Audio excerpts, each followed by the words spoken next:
আজকে আমরা খুতবায় আলোচনা করব হাদিসে বর্ণিত একটা ঘটনা।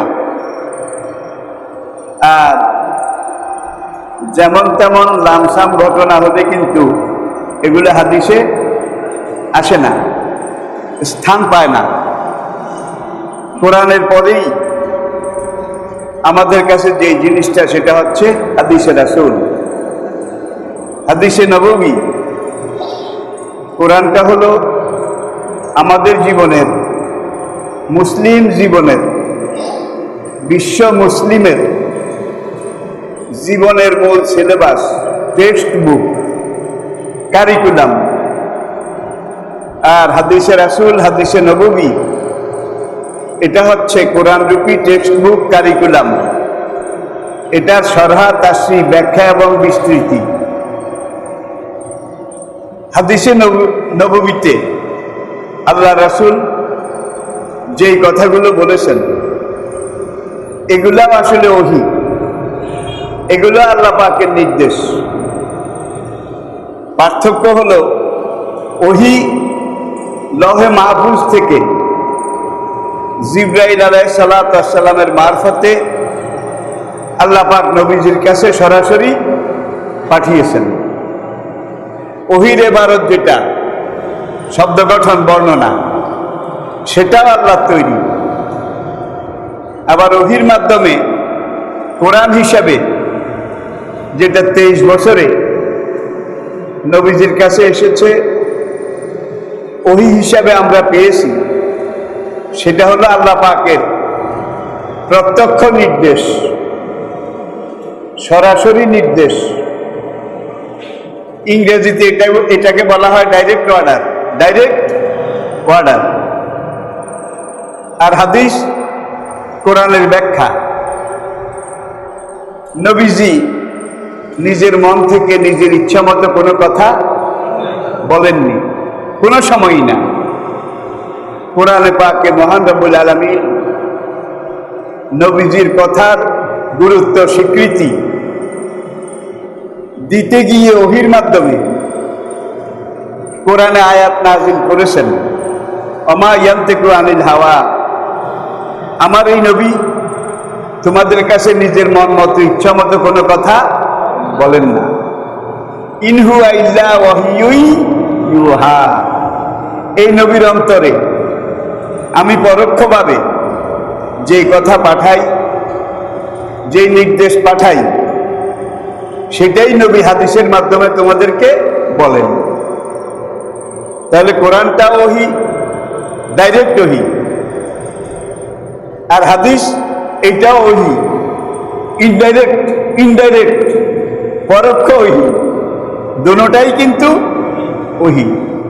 কোরআন মানা যেমন ফরজ, এ ব্যাপারে কোনো কনসেশন, কোনো কনসিডার, কোনো যোগ বিয়োগ, সংযোজন বিয়োজন, বাড়ানো কমানো নাই।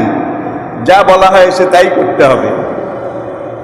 ঠিক তেমনিভাবে হাদিস, এখানেও নবীজি যা কিছু বলেছেন, যা কিছু করেছেন, নবীজির সামনে কেউ কোনো একটা কাজ করেছেন, নবীজি দেখেছেন, হাও বলেননি, নাও বলেননি, কি বোঝা যায়? কি সুকুত নিসফুর রিজা। 4000 বছর আগের হিন্দু ধর্মগ্রন্থ বেদের মধ্যে উল্লেখ আছে মৌনম সম্মতি লক্ষণ, মৌনম সম্মতি লক্ষণ। চুপ থাকলে বোঝা যায় কি রাজি। বিয়ের সময় পাত্রীর এজেন্ট অনুমতির জন্য অভিভাবকেরা যায়, দায়িত্বশীলেরা যায়। সেখানে বলা হয়েছে ওই পাত্রী যদি চুপ থাকে, কোনো কথা না বলে, তাহলে বুঝতে হবে অরাজি, নাকি অরাজি, রাজি। মেয়ে যদি মুস্কি মুস্কি হাসে, তাহলে বুঝতে হবে রাজি। মেয়ের চোখ দিয়ে যদি পানি পড়ে, হালকা কান্না, তাহলে বুঝতে হবে রাজি। এখানে একটা জিনিস চিন্তার ব্যাপার আছে। মেয়ের কাছে অনুমতির জন্য গিয়েছে, মেয়ে চুপ থেকেছে, এটা 100 ভাগ রাজি, এটার মধ্যে আর কোনো। এরপরে যদি অট্ট হাসি হাসে তাহলে বুঝতে হবে তার ছিঁড়ে গেছে বা কোনো একটা মেন্টাল মানসিক অসুস্থতা তার মধ্যে এসেছে। আর যদি চোখের পানি ফেলে গুনগুন করে কাঁদে তাহলে বুঝতে হবে রাজি। আর যদি মরার কাঁদা কাঁদে, মরার কাঁদা বুঝেন, তাহলে বুঝতে হবে সামথিং ইজ ডিস্টার্বিং, তার এখানে কোনো একটা কিছু অসুবিধা হয়েছে। দেখুন ইসলাম কত ফিলোসফি, ইসলামের এইসব সাইকোলজি, মনোবিজ্ঞান, এটার জন্য আবার আলাদা গবেষণা, রিসার্চ আগেও হয়েছে, এখনো হচ্ছে। আসুন, হুজুরের আগের নবী সাইয়েদনা ঈসা আলাইহিস সালাম, আপনারা জানেন ঈসা আলাইহিস সালামের কাছে মহান রব্বুল আলামিন ইনজিল কিতাব নাজিল করেছেন। কোন কিতাব? ইনজিল। সুরিয়ানি ভাষায়, সুরিয়ানি ভাষায়। আজকে পৃথিবীতে ইনজিল নামে আছে, কামে নাই। তাওরাত নামে আছে, কামে। জাবুর নামে আছে, বেদ, পুরাণ, উপনিষদ, এগুলার নামে আছে, কামে নাই। মূল যেটা প্রথম ছিল তার কাছে ধারেও নাই। ধর্মীয় পণ্ডিতেরা, ব্রাহ্মণেরা যুগে যুগে তাদের স্বার্থ লাভের জন্য, সুবিধার জন্য কিছু কথা মাইনাস করেছে, বের করে ফেলেছে, আবার কিছু বানানো কথা ঢুকাই দিয়েছে। এটাকে বাংলায় বলা হয় সংযোজন এবং বিয়োজন, প্লাস এবং মাইনাস। সব যুগের সব আসমানি কিতাব, সব ধর্মগ্রন্থের এই একই অবস্থা, লেজে গোবরে দশা, লেজে গোবরে দশা। একমাত্র কোরআন ১,৫০০ বছর আগে লৌহ মাহফুজ থেকে যেভাবে এসেছে ঠিক সেইভাবে আছে, নাকি নাই? ওয়ালাকাদ ইয়াসসারনাল কুরআনা লিযিকরি ফাহাল মিন মুদ্দাকির। এই কোরআন যারা মুখস্থ করতে চায় তাদের জন্য আমি মুখস্থ করা সহজ করে দিয়েছি। ইন্না নাহনু নাযালনা যিকরা ওয়া ইন্না লাহু লাহাফিজুন। এই কোরআন আমি নাজিল করেছি। কিয়ামত পর্যন্ত এই কোরআনকে রক্ষা করার, হেফাজত করার, সংরক্ষণ করার দায়িত্ব আমি আল্লাহ আমার নিজের হাতে রেখেছি। তাওরাতের জামানায় তাওরাতের কোনো হাফেজ ছিল না, একজনও ছিল না। জাবুর যেই যুগে নাজিল হয়েছে দাউদ আলাইহিস সালামের জামানায়, তখনও জাবুরের একজন হাফেজ ছিল না। ইনজিল যে সময় ঈসা আলাইহিস সালামের উপরে নাজিল হয়েছিল সেই যুগে বোধহয় ইনজিলের একজন হাফেজ ছিল। আর পরের যুগের কথা তো আর বলার দরকার নেই, তখনই যখন ছিল না, পরবর্তীতে। সুতরাং যে যেই কথা যেখান দিয়ে ঢুকিয়েছে, আগের কালে ছাপাখানা ছিল না, কম্পিউটার ছিল না, এগুলার ভিন্ন কপি সংরক্ষণের কোনো ব্যবস্থা, হয় কাগজের উপরে লেখা ছিল, নয় চামড়ার উপরে, নয় হাড়ের উপরে, নয় গাছের বাকলের উপরে, নয় গাছের পাতার উপরে, এইভাবে লেখা ছিল। তো এগুলাকে যোগ বিয়োগ করা খুবই সহজ ছিল। একটা পাতার লেখা সরিয়ে ফেলেছে, আরেকটা নতুন লেখা এনে এখানে ঢুকাই দিয়েছে। সম্ভব নাকি সম্ভব না? এইভাবে কোরআন বলছে ইউহাররিফু নাহু, হাররাফা ইউহাররিফু তাহরিফান মুহাররাফান। সংযোজন, বিয়োজন, বিকৃতি, এগুলা করতে করতে এখন যেটা বেদের নামে আছে, গীতার নামে আছে, উপনিষদ নামে আছে, তাওরাত নামে, জবুর নামে, ইনজিল নামে যেগুলো আছে, এগুলো সব ওই তাওরাত, জবুর, ইনজিলের ধ্বংসাবশেষ, ধ্বংসস্তূপ। আসলটা একটাই মাত্র আছে, আসল, সেটা কোরআন। সেটা কি? কোরআন। আর কোরআনের মধ্যে আল্লাহ পাক এমন কিছু পলিসি খোদাই এলেন আল্লাহ ঢুকিয়ে দিয়েছেন। কোরআনের শব্দ চয়ন, কোরআনের ইবারত, কোরআনের বর্ণনা, কোরআনের সবকিছু মিলিয়ে আজকে বিজ্ঞানের সবচেয়ে বড় আবিষ্কার কম্পিউটার বিজ্ঞানের সবচেয়ে বড়, এর চেয়ে বড় কিছু এখনো হয়নি। আজকের কম্পিউটার বিজ্ঞান পর্যন্ত কোরআনের কাছে সারেন্ডার করেছে। যেই কোরআন এমন কোরআন, যেই কোরআন প্রত্যেকটা অক্ষরের গাণিতিক হিসাব হিসাবে 19-এর বিভাজনে বিভক্ত।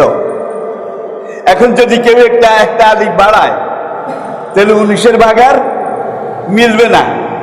কেউ যদি একটা বা কমায় 19-এর ভাগে মিলবে না।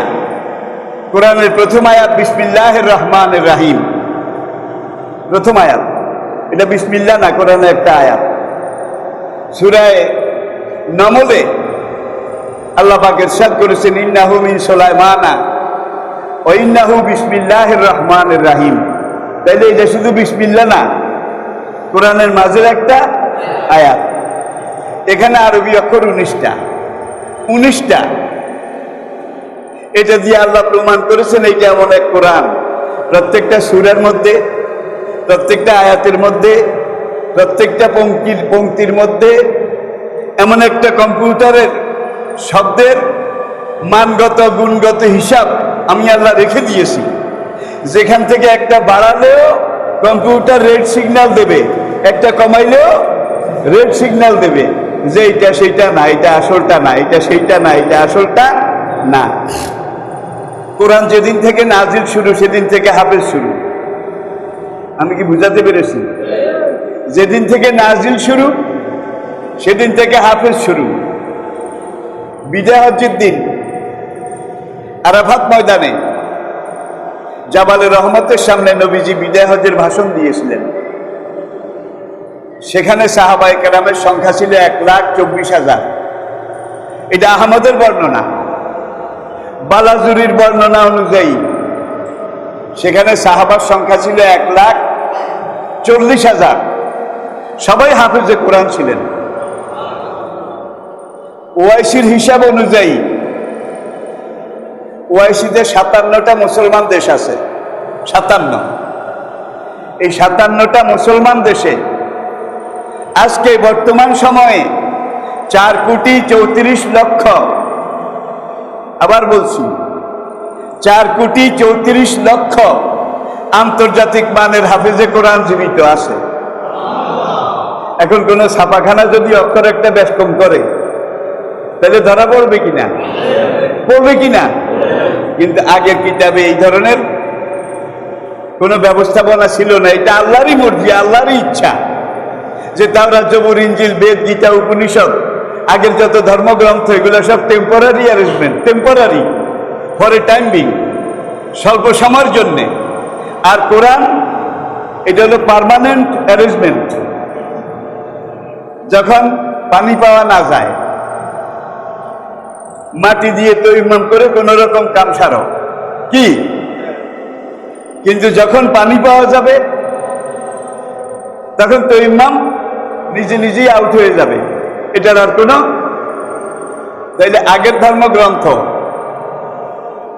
আগের যত রকমের আসমানি কিতাব এগুলো সব ছিল তৈমাম। আর কোরআন হচ্ছে অজু। কি অজু আসার পরে তৈমাম কি হয়েছে? আমি বোধহয় বুঝাইতে পারছি না। তাহলে আল-ইয়াওমা আকমালতু লাকুম দীনাকুম ওয়া আতমামতু আলাইকুম নি'মাতি, এই কোরআনের মাধ্যমে তোমাদের জন্য সব নিয়ামত আমি আল্লাহ পরিপূর্ণ করে দিলাম। আর এই কোরআন এমন কোরআন, যেই কোরআনে ব্যক্তি জীবন, দাম্পত্য জীবন, পারিবারিক জীবন, সামাজিক জীবন, রাষ্ট্রীয় জীবন, এই কোরআন এমন কোরআন যেই কোরআনে একবারে রাজনীতি, অর্থনীতি, পৌরনীতি, সমাজনীতি, সমরনীতি, এই থেকে শুরু করে এই মহাকাশ বিজ্ঞান, সমুদ্র বিজ্ঞান, দুনিয়ার সব কিছু এই কোরআনে আসে নাকি নাই? কোরআনের ঠিক মাঝখানের সূরা যেটা, এই সূরাটার নাম আল হাদিদ। আল হাদিদ লোহা। ইংরেজি হচ্ছে দি আয়রন, দি আয়রন। ঠিক মাঝখানে সূরা। 114 অর্ধেক কত? 57।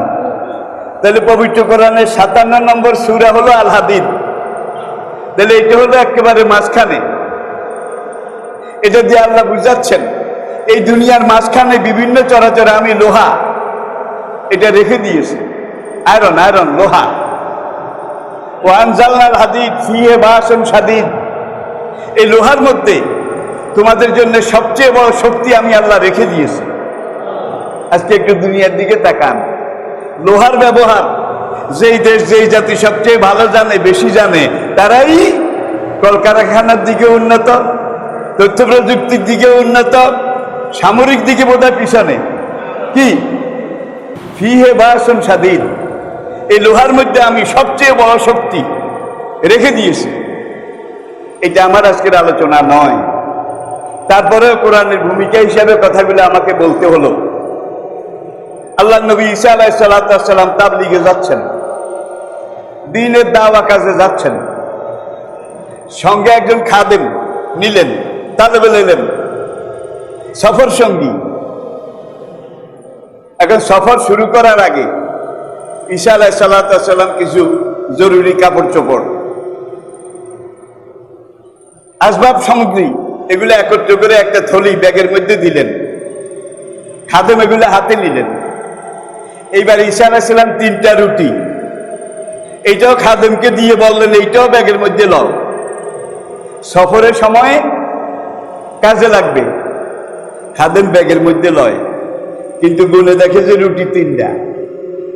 তার মনে খটকা লেগেছে। 4টা লইতো, একটা ভালো হইতো, হুজুরে 2টা, আমি 2টা। অথবা 2টা যদি নিত, হুজুরে একটা খেত, আমি একটা খেতাম। হুজুর রুটি লইলেন 3টা, নিশ্চয়ই হুজুরে 2টা খাবে, আমাকে একটার বেশি দেবে না। এখন ঈসা আলাইহিস সালামের পিছনে পিছনে হাঁটে, কিন্তু মনে মনে শুধু রুটি 3টা, রুটি 3টা, রুটি 3টা। ভাগে মিলে না, ভাগে মিলে না। সাইকোলজিক্যালি, মানসিকভাবে সে একবার অসুস্থ হয়ে গেছে। রুটি 3টা। যেতে যেতে যেতে দূর, বহুদূর যাওয়ার পরে কয়েক জায়গায় ঈসা আলাইহিস সালাম থামলেন। সেখানে কিছু লোকজন পেলেন, তাদেরকে তাওহীদ রিসালাতের দাওয়াত দিলেন। নবী তো আল্লাহর নবী। এইবার আরেকটু দূরে গিয়ে ঈসা আলাইহিস সালাম বললেন, খাদেম यहाँ हट जाओ, गठरी उतारो, अब हम खाना खाएंगे। খাদেম এখানে থামো, মাথা থেকে ব্যাগ নামাও, আমরা এখন খানা টানা খেয়ে একটু ফ্রেশ হয়ে নেই। খাদেম মাঝখান দিয়ে কিন্তু ওই হুজুরদের লোকদের কাছে দ্বীনের তাবলীগ করতে গেছে, মানুষের দিকে খেয়াল করে দাওয়াত দিচ্ছে, এই ফাঁকে রুটি একটা খেয়ে ফেলেছে। এইবার মহা খুশি যে এবার আমি ভাগ মিলাই ফেলেছি। ঈসা আলাইহিস সালাম আল্লাহর নবী, ভাগ করতে গিয়ে নিশ্চয়ই আমাকে একটা, তিনি নিজে একটা, এইভাবেই ভাগ করবেন। এইবার খুব আনন্দিত। এখন রুটি নামানোর পরে ঈসা আলাইহিস সালাম বললেন, রুটি নিকালো। রুটি বের করে দিয়েছি। ঈসা আলাইহিস সালাম হাতে নিয়ে দেখেন যে 2খানা। ঈসা আলাইহিস সালাম খাদেমকে জিজ্ঞেস করলেন, তেসরা রুটি কাহা গয়া? তৃতীয় আরেকটা রুটি কোথায় গেছে? সেটা নেই কেন? খাদেম কসম করে, ওই আল্লাহর কসম যার হাতে আমার জীবন, ওই আল্লাহর কসম করে বলছি যিনি আমাকে সৃষ্টি করেছেন, আল্লাহর কসম, খোদার কসম, মহান রবের কসম, আমি রুটির খবর কিছু জানি না। হুজুর যেইভাবে দিয়েছেন ব্যাগে সেইভাবে আছে, আমি আবার সেইভাবে বের করে দিয়েছি। আল্লাহর কসম, আমি রুটি সম্পর্কে কিছু জানি না। রুটি আমি খাই নাই, এটা তো হতেই পারে না, চিন্তাও করা যায় না। ঈসা আলাইহিস সালাম এটা নিয়ে আর কোনো কথাবার্তা বললেন না। তিনি তো বুঝে গেছেন, আগেই তিনি বুঝতে পেরেছেন খাদেম এটা আমার সফর সঙ্গী হওয়ার উপযুক্ত নয়। এইবার একটু সামনে গেলেন, সামনে গিয়ে এখানে রুটি, এখানে কাপড় চোপড়, পাশে একটু সামনে গিয়ে ঈসা আলাইহিস সালাম বালি সরাইলেন, মরুভূমির বালি সরাইয়া বড় বড় 3টা সোনার চাক, বড় বড়। কদর এই একটা, এই 2টা, এই 3টা। খাদেম বলে, হুজুর কি করব? কয় ব্যাগের মধ্যে ল, সময় কাজে দেখবে, বলা যায় না সফরে কোনখানে কোন বিপদ আপদ ঘটে। খাদেম ব্যাগে লইল, এইবারও মন খারাপ। হুজুর দেখেন না আরেকটা আছে কিনা, কারণ আর দরকার নাই। খাদেম সাহেবের মনে এবার আরো খারাপ হয়ে গেল, নিশ্চয়ই হুজুর 2টা নেবে, আমাকে একটার বেশি দেবে না। মন খুব খারাপ হয়ে গেছে। এখন রুটি খাওয়ার পরে ঈসা আলাইহিস সালাম বললেন, হাযা ফিরাকুম বাইনি ওয়া বাইনাক, তোমার সাথে এবার আমার জুদাইয়ের পালা, পৃথক হওয়ার পালা। তোমাকে আমার আর দরকার নাই, তোমার পথে তুমি যাও, আমার পথে আমি যাই। এইবার ঈসা আলাইহিস সালাম বললেন, ধরো সোনার চাক একটা নিয়ে যাও, বিপদে টিপদে কাজে লাগবে। আরেকটা আমি নিলাম। ঈসা আলাইহিস সালাম নিজের ব্যাগে লইলেন। খাদেমে কইছে, সোনার চাক তো আরেকটা রয়ে গেছে, 3টা তো।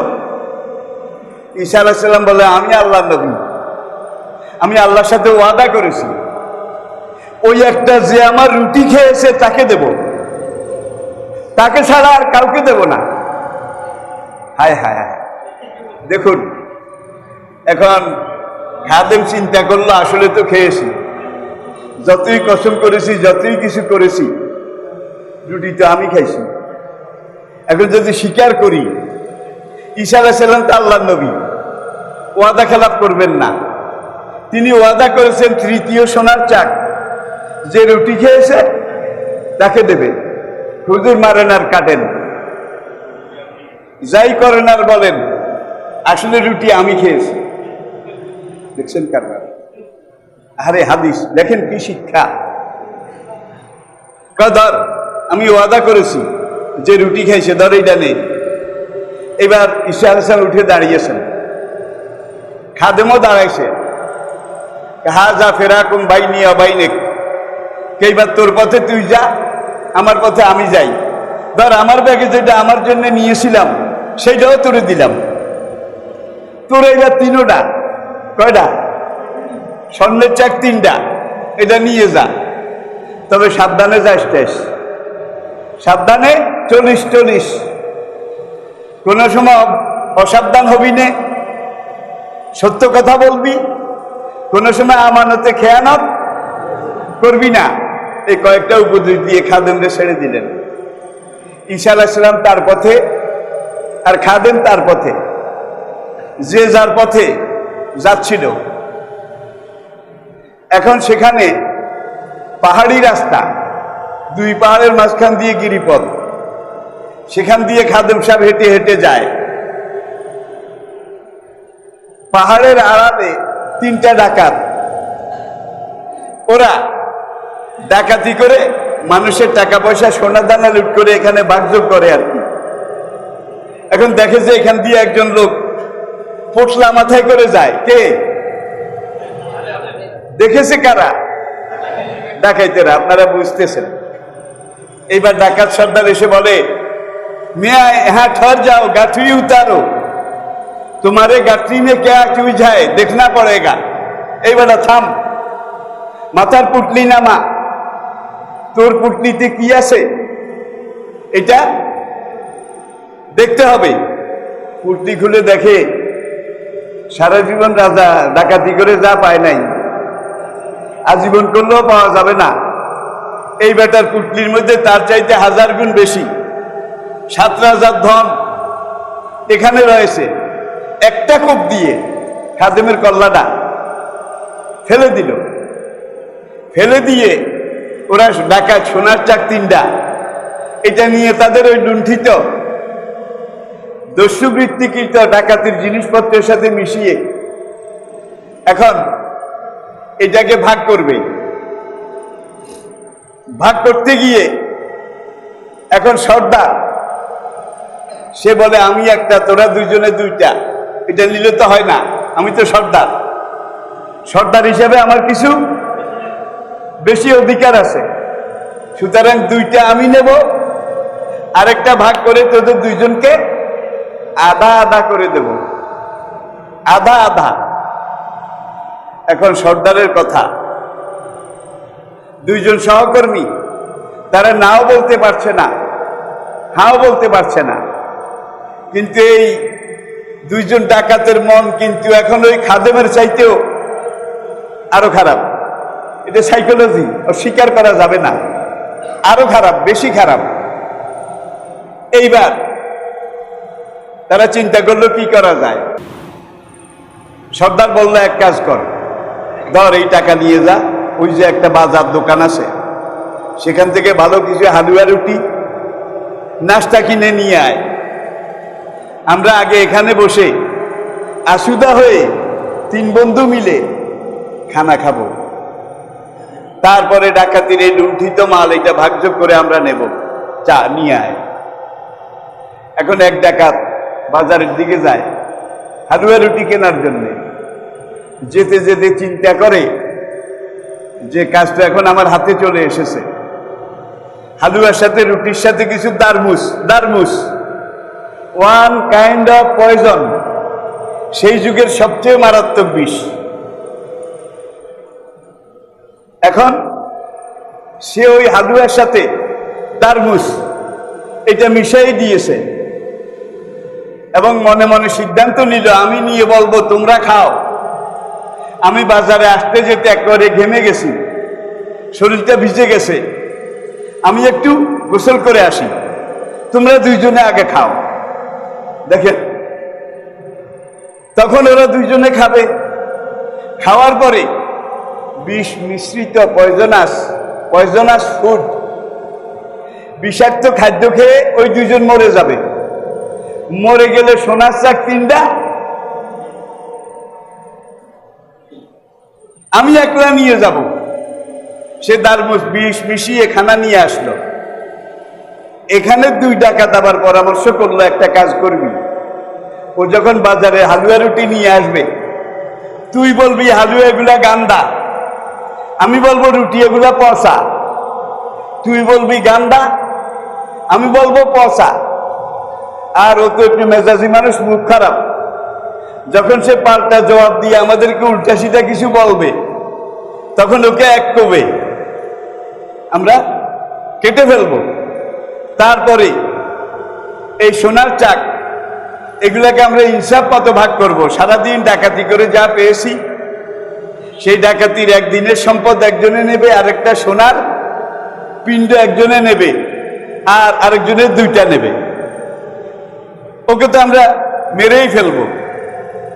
যেই কথা সেই কাজ, সে বাজারে এনে নামিয়ে দিয়ে বলে যে ভাই তোমরা দুইজনে খাও, আমি একেবারে ঘেমে গেছি, একটু কুয়ার কাছে গিয়ে ভালো করে গোসল হয়ে একটু ফ্রেশ হয়ে আসি, আমি জানি আমিও ক্ষুধার্ত, তোমরাও ক্ষুধার্ত, আমি কিচ্ছু মনে করবো না, ভাই তোমরা দুইজনে খাও। এখন যেই কথা সেই কাজ, বাজার নিয়ে আসার পরে যে বিষ মিশিয়েছিল তার সাথে ঝগড়া লেগে তারে কি একবারে শেষ। এইবার যে দুইজন আছে এই দুইজনে ওই হালুয়া রুটি খাইল, খাওয়ার পরে এই দুইজন, তাইলে দুইজনের কল্লা কাটা। কোন দুইজন? খাদেম হুজুর, বাজার করা ডাকাত, দুইজনের কল্লা দুই জায়গায় পড়ে আছে, আর দুইজন পাশাপাশি পড়ে মরে আছে। ওই সোনার পিণ্ড মাঝখানে রাখা, নেওয়ার মতো কেউ নাই, নেওয়ার মতো কেউ নাই।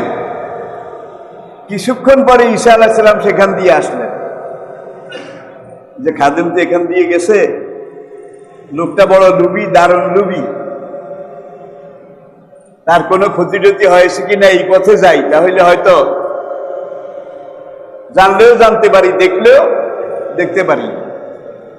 ঈসা আলাইহিস সালাম সেই পথ দিয়ে আবার রওনা করলেন, খাদেম যে রাস্তা দিয়ে গেছে। অনেক দূর গিয়ে দেখে যে রাস্তার পাশে এক জায়গায় খাদেম সাহেব, এক জায়গায় কল্লা, আরেক জায়গায় পড়ে আছে। কিরে, খাদেম এখানে, তার কল্লা ধর থেকে আলাদা। আশপাশ তাকিয়ে দেখে ওখানে আরো 3 জন পড়ে আছে, সেখানেও একজনের কল্লা নাই, 2 জনের কল্লা আছে, কিন্তু এমন বিষ তাকে খাওয়ানো হয়েছে, তার পুরা শরীরটা আলকাতরার মতো 2 জনের কালো হয়ে গেছে। ঈসা আলাইহিস সালাম বুঝতে পারলেন যে ঘটনা এইভাবে হয়েছে। হয়তোবা এই হাদিসটা বর্ণনা করার পরে হুজুর ইরশাদ করলেন, আর দুনিয়া জিফাতুন, হে আমার সাহাবারা শোনো, তোমাদের সামনে এই দুনিয়া মরা গরু, তোমাদের সামনে এই পৃথিবীর ধন সম্পদ কি মরা গরু। অত লাভুহা কে লাভ। আর যারা আল্লাহ রসুল নীতি নৈতিকতা, হারাম হালাল, জায়েজ না জায়েজ, বৈধ অবৈধ, এগুলোর তোয়াক্কা না করে স্বার্থের জন্য শুধু দুনিয়া দুনিয়া করে, তো লাভুহা কে লাভ, এরা দুনিয়ার কুত্তা ছাড়া আর কিছু নয়। এরপরে আইম্মায়ে কেরাম হাদিসের ব্যাখ্যা দিতে গিয়ে লিখেছেন শকুনের ঘটনা। শকুনের গৃহস্থের গরু একটা মরেছে। হুজুর এই কুত্তার সাথে উদাহরণ কেন দিলেন?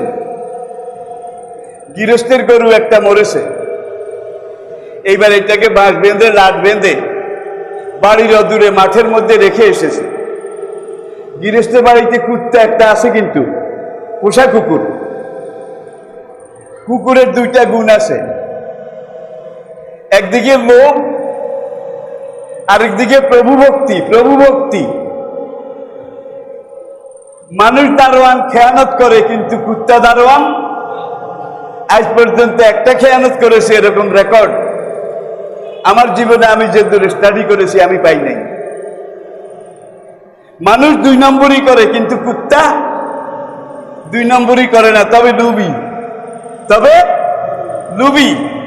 আর লুবির কাজ হলো নিজে খাই নিজে বাঁচি, আর সব উচ্ছন্নে যাক, গোল্লায় যাক, তাতে আমার কিছু যায়ও না আসেও না। এখন গৃহস্থ আরো 1 2 জন লোক নিয়ে বাঁশের লাট বেঁধে চাঙ্গে করে কান্ধে করে ওই মাঠের পাশে গরুটা ফেলে আসলো। কুত্তাটা পিছনে পিছনে গেল। সে আজকে খুব খুশি, আজকে তো আমার মহাভোজ হবে, ফিস্ট হবে, বড় খানা হবে। কারণ যেই গরু মরেছে সারাদিন খাইলেও তো শেষ হবে না। এখন গৃহস্থ বাড়ির দিকে চলে আসলো, কুত্তা সেখানে থেকে গেল। এখন যদি গপাগপ কিছু খেয়ে নিত তাহলে পেটটা ভরত। এখন সে মরা গরু চারু কিনে দেয়া ঘুরে, একটু পরে আবার গিয়ে ঘ্রাণ শুনবে, কিন্তু খায় না। এখান দিয়ে যদি খাই তাহলে একটু খাস্তা হয়ে যাবে, এটা থাক, পরে খাবো। আবার আরেকখান দিয়ে গিয়ে নাক লাগিয়ে খেতে যাবে, এমন সময় কুত্তায় কয় এখান দিয়ে যদি খাই তাহলে একটু খাস্তা হয়ে যাবে, এটা থাক, পরে খাবো। সে এখন শুধু ঘ্রাণ শুকে আর ওই তোয়াফ করে, মরা গরু তোয়াফ করে, কিন্তু খায় না। নিজের প্রয়োজন যে দূরের খাওয়ার মতো অনেক সময় কিন্তু সে পেয়েছে, কিন্তু খায় না কেন? খেলে কমে যাবে, খাস্তা হয়ে যাবে। মানুষের মধ্যে বোধহয় এমন মানুষ নাই, আছে। একরকমের মানুষ আছে নিজেও খায় না, বন্ধুরাও দেয় না, প্রতিবেশীরাও দেয় না, দিলে কমে যাবে, ঠিক কিনা বলেন? আবার আরেক রকমের মানুষ বখিল, এরকমও আছে। নিজের বাল বাচ্চা বিবি তাদেরকেও যা খাওয়ানো দরকার তা খাওয়ায় না। কারণ বেশি টাকা দিয়ে মাছ কিনলে পয়সা বেশি লাগবে, ঠিক কিনা? বেশি দাম দিয়ে কাপড় কিনলে জামা সুন্দর হবে, কিন্তু পয়সা বেশি যাবে। নিজেও খায় না, পরেরও খাওয়ায় না, খেলে কমে যাবে, খাস্তা হয়ে যাবে। এই জন্যে সে সম্পদ পাহারা দেয়, শুধু পাহারা দেয়, ওই কুত্তার মতো পাহারা দেয়। এক বখিল তার বেয়াই বাড়ি থেকে দুধ পাঠাইছে, দুধ বখিলের বেয়াই বাড়ি থেকে। এখন বখিল অনেকদিন দুধ খায় নাই, কারণ পয়সা দিয়ে দুধ কিনে খাবে এমন নিরস বখিল সে না, কোনোদিন কিনে নাই। এখন দুধ দেখে মহা খুশি, বিবিকে বলে দুধটা ভালো করে একটু এঁটে রান্না করে রাখো, গোসল করে আসি, তারপরে দুইজনে মিলে খাবো। বিবি বেচারি দুধ গরম করে টরে রেখে দিয়েছে, ঢাকনা দিতে মনে নাই। মাছি একটা কোথার থেকে উমড়ে এসে দুধের মধ্যে পড়েছে। পড়ার পরে এবার যখন স্বামীকে ওই মহিলা দুধ ঢেলে দিয়েছে, ডালা দুধে মাছি কিন্তু তার প্লেটে চলে গেছে, পাতিলে নিজের জন্য একটু রাখছে, কয় খাও খাও, অনেকদিন খাও নাই, দুধ কিনার তৌফিক আমাদের নাই, অথচ কত টাকা, কিন্তু কিনে না। বাজার থেকে আপনি ইলিশ মাছ একটা কিনেছেন 2 কেজি, এখন এই দিক থেকে বাজারের দিকে যায় এক বখিল, বখিল বখিল আপনাকে জিজ্ঞেস করে কত দিয়ে কিনছেন, 3000 টাকা।